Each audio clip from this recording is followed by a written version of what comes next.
Hi friends, welcome to my Kerala trip day 4 part B vlog. త్రివేంద్రంలో స్వామివారి దర్శనం తర్వాత సేమ్ హోటల్లో టేస్టీ టిఫిన్ చేసి లగేజ్ ప్యాక్ చేసుకొని 11:30కు స్టార్ట్ అయ్యి 32 కిలోమీటర్స్ డిస్టెన్స్లోని వరకు 12 o'clock చేరుకున్నాం. ప్రకృతి అందాల నడుమ నిశ్శబ్దంగా ప్రారంభమైంది మా ప్రయాణం.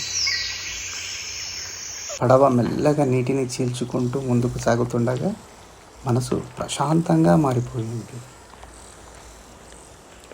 ఇరువైపుల పచ్చని చెట్లు మధ్యలో నిశ్శబ్దంగా ప్రవహిస్తూ పడవ మ్యాంగ్రూవ్ ఫారెస్ట్లోకి ప్రవేశించింది. ఉప్పు నీరు, నది నీరు కలిసే ప్రాంతాల్లోనే పెరగడం ఈ మ్యాంగ్రూవ్ చెట్ల ప్రత్యేకత. అరుదైన పక్షుల కిలకిల రావాలు, నీటి మీద ప్రతిబింబించే చెట్లు, నీటి మధ్యలో కనిపించే రిసార్ట్స్, వీటిని ఫ్లోటింగ్ రిసార్ట్స్ అంటారు. పూవర్ ఐలాండ్కు రోడ్ మార్గం లేదు, బోటు ద్వారానే చేరుకోవాలి. ఇది చాలా ఎక్స్పెన్సివ్ ఐలాండ్.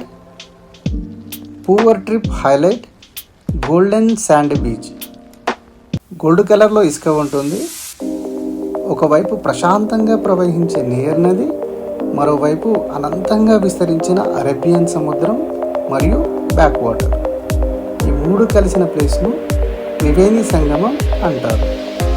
ఇక్కడే ప్రకృతి స్వయంగా చెక్కిన అద్భుత కళాఖండం, నీటి మధ్యలో ఏనుగు ఆకారంలో నిలిచిన రాయి ఎలిఫెంట్ రాక్, పక్కన చిన్న చర్చ్.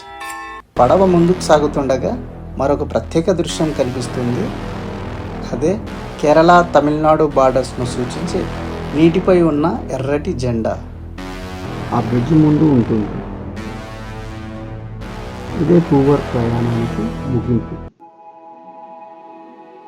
పూ అంటే పువ్వు, వర్ అంటే నది, పూవర్ అంటే పూల నది అని అర్థం. నెక్స్ట్ వీడియోలో ఫోర్ట్ కొచ్చి హిస్టారికల్ ప్లేస్ విశేషాలతో కలుద్దాం. Please like, share, subscribe, follow and support for more videos. Thank you.